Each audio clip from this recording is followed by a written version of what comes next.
Hello, I'm Chris, and this is my wife Shelby, and we're with the Crowned Intent Show.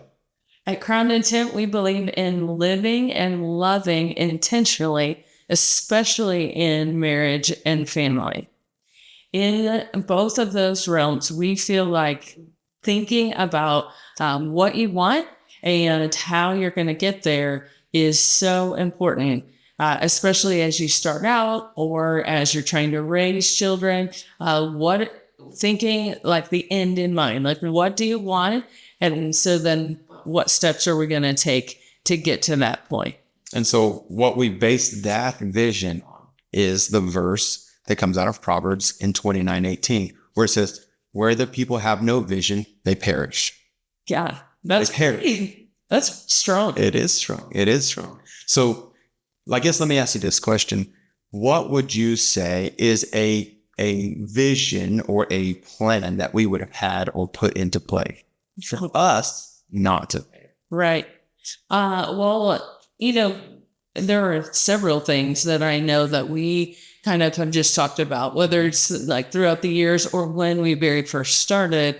We talked about what do we want in our marriage and our family. And we kind of gathered that information from the examples that we had around us.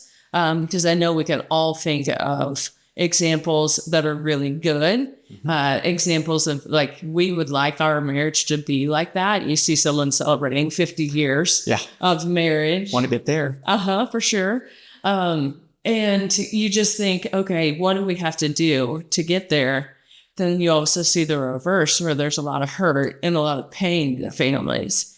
And so we just thought from the beginning, what do we have to do to have those ideal relationships and the Like practical application. right. Yeah. Right. So we really, some things that kind of just come to my mind are, have always wanted our home to be full of peace. Yes, absolutely. And then doesn't just happen on its own. Really? No, definitely not. We wanted our house to be full of joy, and just whatever we did, just joy filled. Yep, absolutely. Pretty much wherever we are, you're going to find us laughing, being really stupid, preferably.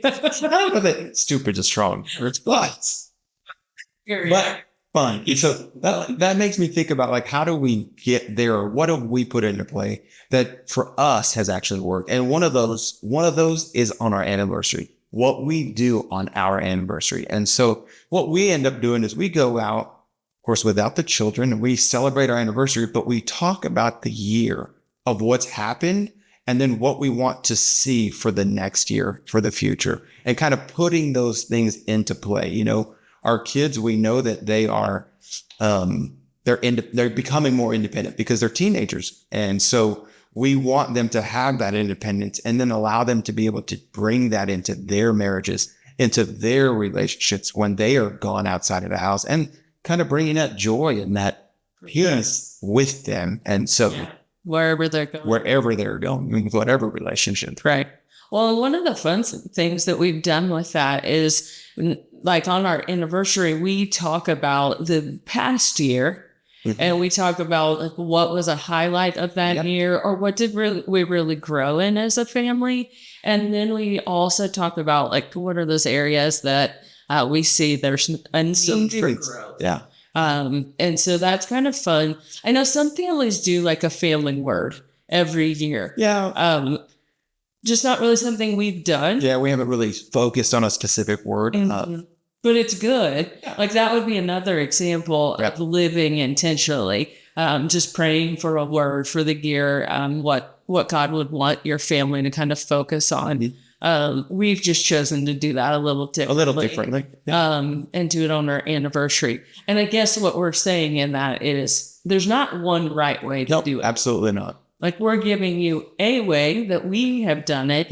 But it's really just important to say, we are going to be intentional. So like in that kind of what we were talking about was I've noticed recently, we've kind of really focused on words and what are words and the power of our words and what they mean.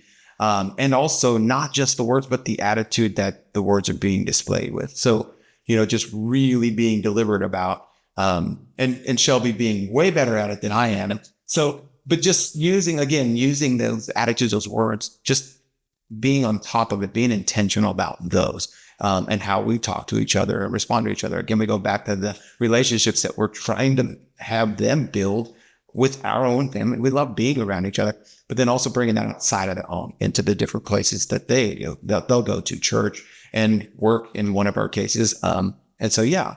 I think that's great. So we just, we're thinking of all the different ways you could be intentional. And it's in really every area of life. We don't want to be like so structured that we lose like the spontaneity and having fun with each other. You'll never get me to stop. It's my life. On the fly. It's my life's work. I am fully committed to write you have a plans. So, not the play. So, I guess let me ask you this. So, has there been a plan that, or a lack of a plan, if you have an example that maybe, why are you looking like that? Which story are you about to tell? Well, so in our relationship, I am the planner, and Chris is very spontaneous, brings the fun to our relationship. Yeah. But we actually went on a trip when our kids were really little.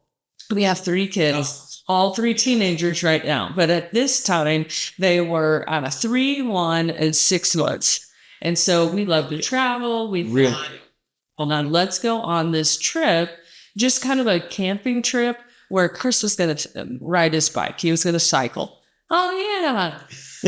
We love the bike. I actually love the cycle. Yes. So this time he's going to ride. It's in Oklahoma in June. So it's a little hot.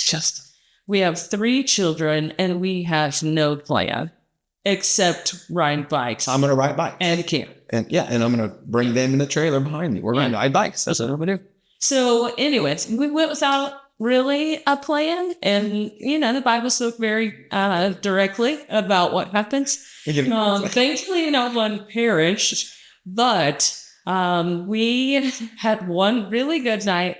And then we woke up the next morning. Chris left because they wanted to leave like really pretty early. Yeah. You want to. You get on the road a little early. It gets too hot. It gets really don't do that. And so he left.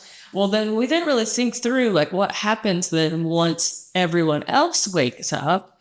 And you need to pack up your tent and then meet everyone at the next spot. So I was having the time of my life. Yes, you were. Yeah. Wasn't thinking about any of this. I really hadn't needed. As a matter of fact, you asked if you could sleep in. And I was like, you're on vacation. Yeah. And we thought, that's a good idea. Until now. So then I'm left packing up our entire campsite with 3 children who are 3 and under. This was definitely a lack of vision, a lack of plan. Yeah. We left halfway through that week. Yeah, we were planning a full week. We didn't make it. There's a reason why. There was a lot of vomit involved. There was a lot of lack of planning for the food part of it being involved. Yeah. There was also tornadic activity. Yeah. Weather that made us sleeping in a tent, made us feel very not going to do it again, very uncomfortable. So it was midway that Shelby said, tomorrow we go home. And I said, that wasn't part of that we didn't have a plan. So yes, that's the plan. We're going home. So, but we do have a better example of when we did have a plan. Okay. I'm going to talk about the Florida trip. Yes. Much better. It was a much better. We were going to the beach and we had a actual plan in that specific vacation. So, you kind of say this, we don't plan every single thing out. Like not an itinerary. No, not an itinerary. There we go. But we had a very good time. We went snorkeling with the family. We had our dog on the beach. I mean, we had a very, very good vacation. We enjoyed each other and had a good time. But in that one, we kind of had laid out a little bit of a plan. I loved it. I loved every minute of it. I had a spreadsheet. Like these are our options. So my life's goal is to make Shelby a little more spontaneous. So We did kind of plan, and that went much better. We were able to kind of choose what we wanted to do, but we'd already walked through all the options, and we slept inside of a condo and not a tent. I don't have anything against camping, but that was just a sensitive subject. yeah. So, anyways, just funny examples of living intentionally, having a plan. But we definitely know it's so important to have some sort of plan when you're thinking about like relationships. So that really goes back to the scripture where it talks about where the people do not have a vision, they perish. They perish. So yeah, we want this to be one of those that helps you. For sure. Helps you. Yeah, and that's really Serves you. Whole reason in having this show is we want to give you some practical ideas on how to be intentional, how to have that plan where there's no perfect relationship. There's no perfect family. We definitely are not that. I'm pretty good. Okay.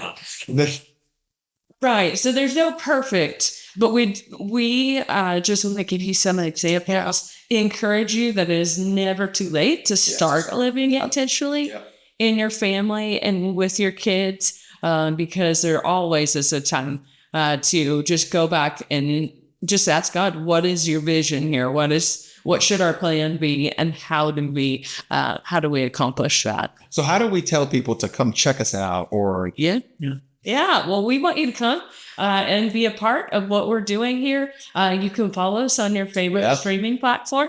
We'll put out videos every single week, and we're going to cover a lot of different topics, but all about how to be intentional in our family and in a relationship.